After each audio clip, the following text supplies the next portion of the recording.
I'm Kyle, and I work with some of the most impressive leaders and teams delivering services for the world's largest mining and energy companies. Real leadership happens in these tough conditions and high-risk environments, and here are the stories from leaders on the front line. Brett, great. I'm great, thank you. It's great to have you, actually, Brett. And I really enjoy these conversations with rig managers because I think it's just such a great opportunity for people to learn from folks that are out leading high-risk operations on the front line. There's tons, for people to take away from these conversations. So we're really keen to share your thoughts on a few things as we go along. But when you think about your career and coming into this role, what are sort of some of those pivotal moments that you think back on to yourself? Okay, yeah, that was kind of one of those things that led me to where I am, today. The ones that really kind of stick there in your mind. As far as coming into this industry from previous industries? Yeah, this industry or previous industries. Yeah, it's kind of one of those. How did you end up sitting here managing Rig 29? So first of all, I had a mate who was working on Rig 101 back in 2009. That's when I started. Yep. Just after talking to him a few times, just sounded like they do some pretty interesting things out here. So just sort of made sense to come and have a look. And first couple of hitches were, I think, always a little bit rough. You don't really know too much about what's happening while we're doing things, but the more you start to learn, the more interesting the industry becomes. And just kind of come back each hitch and see how it goes. Do it again. And how long have you been in the industry for? It'll be coming up to 14 years in October. Yeah, wow. So, 2009 is when I started. Yeah. So it's been a while. And what were things, I guess, that attracted you from, you were obviously doing something previously to that. What attracted you, or what's the reason you stay in this industry as opposed to looking at something else? I think, to be honest, there's always something happening. Like it's just like a busy industry. There's always something going on. Some of the wells might be very much the same, but how you do them each time, there's differences in it. So it's good to have those differences in it. That's what keeps you interested. And just sort of, I guess, when you start as a lease hand, you get to see the different things, different positions above you are doing, and it's pretty cool to sort of learn what they're doing and then take that role on, and then learn the next role and then take that on. So there's always progression, I guess, is a big thing to keep people interested in the industry, for sure.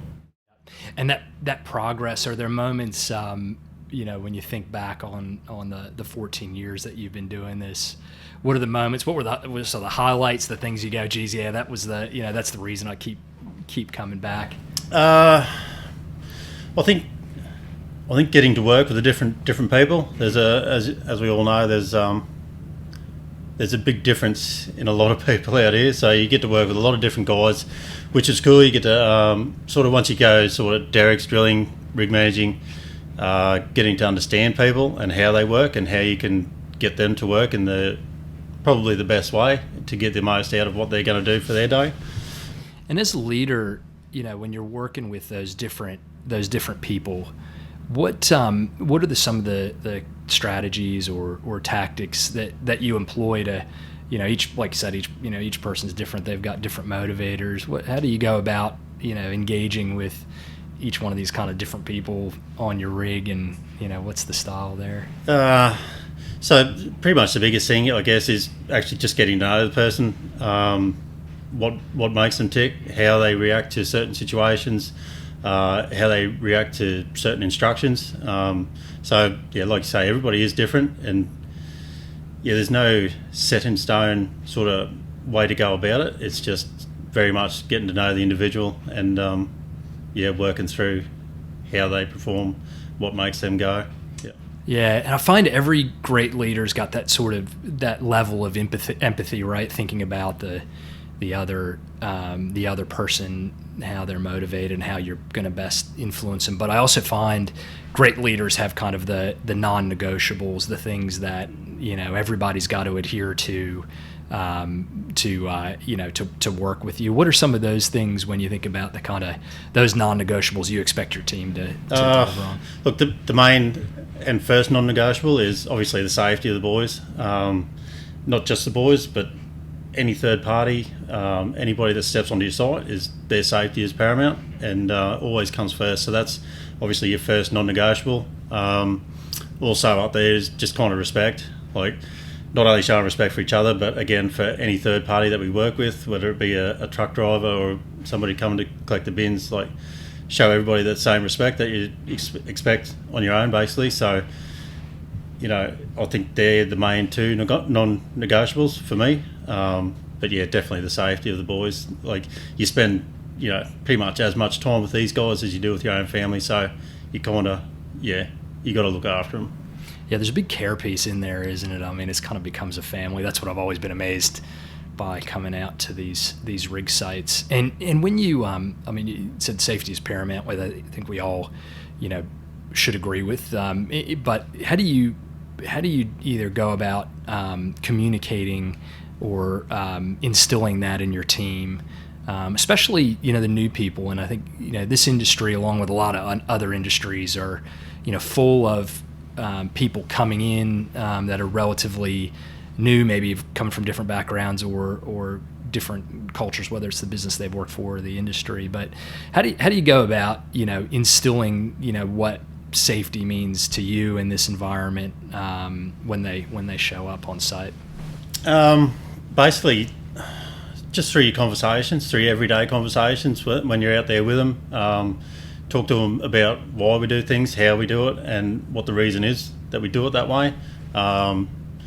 Yeah, one thing that does sort of open their eyes up a bit is when you give them a few LFIs from previous incidents, things like that. So that's probably the best way to go about getting that into the lower guys. And obviously, you're constantly revising those things with your leaders outside as well. So your drillers and derrickmen, and they constantly push it down the line as well. So that's sort of, for me, I think that's the best way you get it across the crews and the junior hands is you don't just tell them to do something, you tell them why, and then give them a little idea of how it all came about to be like that. That why piece is really critical. I think we all learn. There's been a lot of, you know, challenges, you know, mistakes in our industry that people have learned from, right? But new people are coming in, and we don't want them to have to relearn the same mistakes, right? That's for sure. You get to learn free lessons from other people in the past. So it's important that we take those lessons on.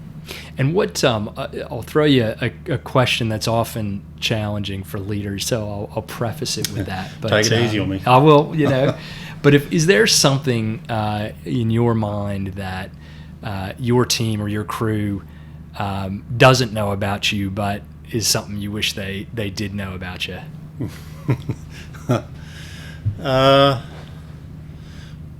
Nothing. Look, to be honest, nothing really springs to mind. Like fairly open with the boys.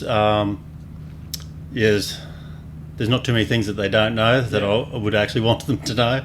So fair. Fair enough. That's fair enough. And is there anything that comes to mind about, you know, some of the people on your site that, you know, that you've learned, and you don't have to name any names, of course, but you know, whether it's this site or over the years that that you learned about them that made you change your sort of viewpoint on those individuals, or something that you know, you may have thought one way about a person, but sort of through you know, learning about them, being engaged the way you are, that kind of changed your mind, and whether that's a specific one or general. Yeah, look, some guys, when you talk to them about, you know, sort of their home life, their life away from work, it's sort of, for some of the guys, it gives you a bit of a different opinion as to why they do or are certain ways. So I think, again, that makes it pretty good to get to know them outside of work as well, to know what makes them tick at home, and that way it sort of makes it a little bit easier to recognise when there could be issues outside of work. You can see little differences in them. So yeah, I guess that's probably about it, really. You get to know them outside and inside of work, and then it helps you pick up on little differences here and there. And when you see those differences, like, how do you go about sort of handling it? You know, how do you engage with somebody? If you I usually just pull them out, like go and have a yarn to them one-on-one. Sometimes it might be, you might notice something in a pre-tower, someone might seem a little bit down or not quite usually themselves, and just sort of pull them aside at the end of the tower, you know what I mean? Have a quick yarn, are you all good? And just check in with them basically and make sure that they are okay. So just kind of switching gears a little bit, I'm sort of always reflective on, when people are in an industry or career for an extended period of time. You said 14 years, right? Yeah. What are the things that you've noticed that have kind of changed the most over the years in this industry? Whether that's equipment or people involved, process. Yeah. How do you look at that? Definitely equipment. Some of the older rigs that I was on when I first started was old rig 6 out at Moba there. Yeah. The good old girl. But yeah, definitely the equipment. I mean, compare a rig like that to a rig like outside here. This is very much purpose built for what it does. So that's definitely one of the bigger changes that I've seen. A lot of things like job starts, all those kind of little tools that we use for the group, for the boys outside to sort of switch on to certain things. We didn't really have any of that kind of thing back in the day, which again is another good change. So yeah, there's been a few little things like that, but mainly the equipment side of things is the biggest change, I think, that is relevant. Yeah. And as a leader, I guess you progress up the ranks on in this sort of operation, and you kind of hit that driller position, and all of a sudden you've got to lead people, and then rig manager.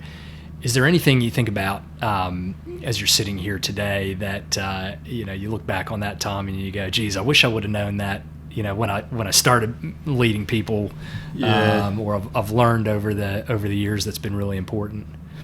Probably, I think